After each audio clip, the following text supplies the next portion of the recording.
उनकी वाणी में मुक्ति है, उनके प्रवचनों में वेदों का सार है और उनके जीवन में है सनातन धर्म का उजियारा। उनकी कथाओं में केवल शब्द नहीं होते हैं अनुभव, श्रद्धा और प्रभु से मिलने की राह। लेकिन इन दिनों वो अपने एक बात या आप कह सकते हैं अपने विचार पर फंस गए हैं और लोग उनको सोशल मीडिया पर बहुत ज्यादा टारगेट कर रहे हैं। अब ये पूरा मामला है क्या, आपको पहले बताते हैं। दरअसल महाराज जी रोज अपना ज्ञान कह सकते हैं वो अपना दरबार लगाते हैं और अपना प्रवचन सबको सुनाते हैं और उसी में लोग आकर उनसे सवाल भी पूछते हैं। ऐसे ही एक दरबार में किसी ने प्रेमानंद जी से प्रश्न पूछा कि सुशीला जी, आजकल के समय में बच्चे चाहे अपनी पसंद से शादी करें या माता पिता की पसंद में, दोनों ही परिस्थिति में परिणाम अच्छे नहीं आते। ऐसे में हम कैसे पता लगे कि अच्छे आएंगे कैसे? अच्छे आएंगे कैसे? आजकल बच्चों और बच्चियों के चरित्र पवित्र नहीं है, तो अच्छे कैसे आएंगे? मान लो हमें 4 होटल के भोजन खाने की जबान में आदत पड़ गई है, तो घर की रसोई का भोजन अच्छा नहीं लगेगा। जब 4 पुरुष से मिलने की आदत पड़ गई है, तो एक पति को स्वीकार करने की हिम्मत उसमें नहीं रह जाएगी। ऐसे ही जब 4 लड़कियों से व्यभिचार करता है, तो अपनी पत्नी से संतुष्ट रहेगा, उसे 4 से व्यभिचार करना पड़ेगा, क्योंकि उसने आदत बना ली है। अब आजकल बहू मिलना और या पति मिलना बड़ा मुश्किल है। आजकल ना ही लव मैरिज चल रही है ना कि अरेंज मैरिज। तो अब इस पर महाराज जी ने अपना जवाब दिया कि आजकल के लड़के लड़की केवल एक साथी के साथ नहीं टिकते हैं और उनको कहा जाता है कि 4 अलग अलग होटलों का अगर खाना खाएंगे तो एक जगह का भोज कहाँ पसंद आएगा। अब इसको मैं ज्यादा एलाबरेट नहीं करूँगी, आप इस वाक्य को समझ सकते हैं। अब बवाल इस चीज पर मच गया है कि सोशल मीडिया पर उनकी आधी रील को वायरल कर दिया गया, जिसमें वो सिर्फ महिलाओं वाला पार्ट आप सुन सकते हैं, जबकि ऐसा रियलिटी में है नहीं। हम आपको सच्चाई बताते हैं कि उन्होंने लड़की और लड़की दोनों के लिए, दोनों के ऊपर ये बात लागू होती है, ऐसा उन्होंने बोला। अब लेकिन सवाल उठता है कि क्या उनका ये कहना सही है या गलत है। तो हम आपको कुछ फैक्ट्स बताते हैं, आपको इसके लिए कुछ तथ्य बताते हैं आज, क्योंकि फैक्ट्स के बिना कोई बात होती नहीं है, तो हम भी आपके सामने प्रमाण लेकर आए हैं। यू गवर्नमेंट और एशले मेडिसिन की एक रिपोर्ट है जिसमें दर्शकों को बताया गया है कि 53% भारतीय ऐसे हैं जो शादी के बाद एक्स्ट्रा मैरिटल अफेयर करते पाए गए हैं और आपको जान के हैरानी होगी कि इंटरनेशनली सबसे ज्यादा डेटा।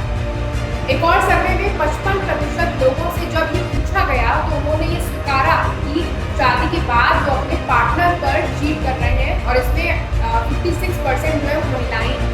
एक और सर्वे में बताया गया कि 77% महिलाओं ने चीट इसलिए किया क्योंकि वो शादी के बाद अपने पति से दूर हो। एक और सर्वे में बताया गया कि 76% महिला और लगभग 60% पुरुष धोखेबाजी को गलत मानते ही नहीं। तो आप देखिए आपके सामने प्रमाण किस तरह से लोग आजकल शादी को लेकर अपना विचार रख रहे हैं, शादी के बाद एक दूसरे को धोखेबाजी रखते हैं।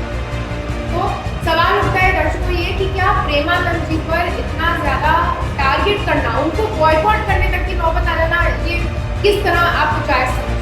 कि उन्होंने कुछ गलत तो बोला नहीं, प्रमाण आपके सामने है। पिछले कुछ महीनों से देश भर में ऐसी इतनी घटनाएं चल रही हैं, कई पति पत्नी एक दूसरे को हत्या कर दे रहे हैं, धोखेबाजी कर दे रहे हैं एक दूसरे के ऊपर। तो प्रेमानंद जी ने युवाओं को, आजकल के युवाओं को शादीशुदा रही भी है और जो शादी के बाद भी, उनको तो वो एक जीवन का साथ दे रहे हैं, जीवन का कैसे लेसन दे रहे हैं कि आप अगर एक ही भगवान का नाम लेकर वो कह रहे हैं, भगवान का एग्जाम्पल देकर आपको बता रहे हैं कि एक पार्टनर के साथ आप टिके रहेंगे तो आपकी लाइफ जो है वो बहुत खुश भरी रहेगी।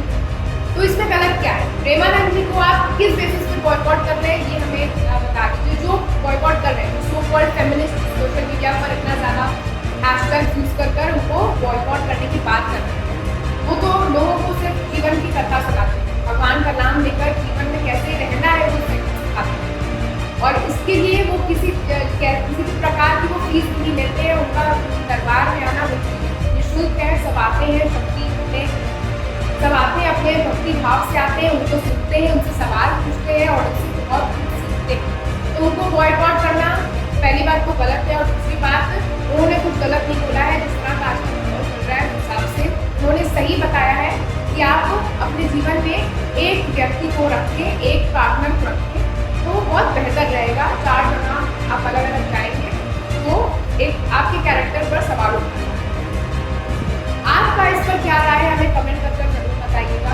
और क्या आपको लगता है कि सोशल मीडिया पर और सो कॉल्ड फेमिनिस्ट द्वारा प्रेमानंद का बॉयकॉट करना क्या ये सही है और गलत है? हमें कमेंट कर जरूर बताइएगा और इस वीडियो को लाइक करें, चैनल को